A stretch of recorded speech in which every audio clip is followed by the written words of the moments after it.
రాజన్న సిరిసిల్ల జిల్లా వేములవాడ పురపాలక సంఘం పరిధిలోని అక్రమ నిర్మాణాలను అధికారులు కూల్చివేశారు.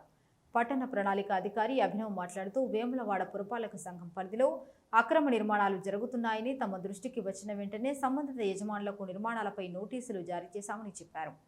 అయినప్పటికీ నిర్మాణాలు చేపట్టగా మరో ఫైనల్ నోటీసు సంబంధిత యజమాని అందజేసి కూల్చినట్లు చెప్పారు. జిల్లా టాస్క్ ఫోర్స్ అధికారుల బృందానికి సమాచారం ఇచ్చి అధికారుల సమక్షంలో కూల్చివేస్తున్నామని ఆయన తెలిపారు. అక్రమ నిర్మాణాలు చేపడితే తప్పనిసరిగా చర్యలు తప్పవని, ప్రతి ఒక్కరూ మున్సిపల్ అనుమతులు చేపట్టాకే నిర్మాణాలు చేసుకోవాలని ఆయన సూచించారు. ఆయన వెంట టీపీబీఓ వినోద్, పోలీస్, అగ్నిమాపక శాఖ అధికారులు ఉన్నారు.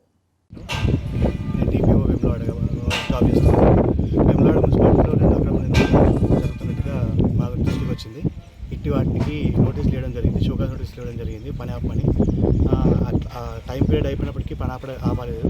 దాని తర్వాత ఫైనల్ ఆర్డర్ కూడా ఇవ్వడం జరిగింది.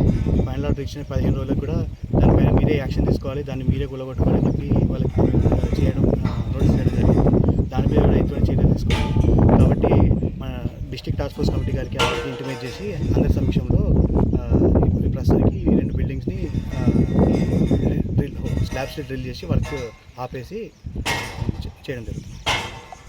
అందరికీ విజ్ఞప్తి, అందరూ కూడా ఖచ్చితంగా బిల్డింగ్ పర్మిషన్ అనేది మున్సిపాలిటీ ఆఫీస్ నుంచి పొందినాక వెంటనే పర్మిషన్ స్టార్ట్ చేయాలి. దాని తర్వాత మాత్రమే మీ కన్స్ట్రక్షన్ స్టార్ట్ చేసుకోవాలి. ముందే కన్స్ట్రక్షన్ స్టార్ట్ చేసిన తర్వాత పర్మిషన్ వస్తుంది అట్లాంటి అపోహలు ఏం పెట్టుకోవద్దు. ఖచ్చితంగా పర్మిషన్ తీసుకోవాలి.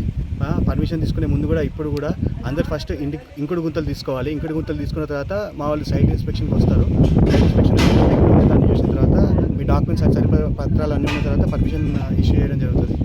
కాబట్టి అందరూ కూడా ఖచ్చితంగా పర్మిషన్ తీసుకున్న తర్వాతనే ప్రొసీడ్ కండి. ప్రొసీడ్ అయిన తర్వాత కన్స్ట్రక్షన్ అనేది చేసేసుకున్నాం.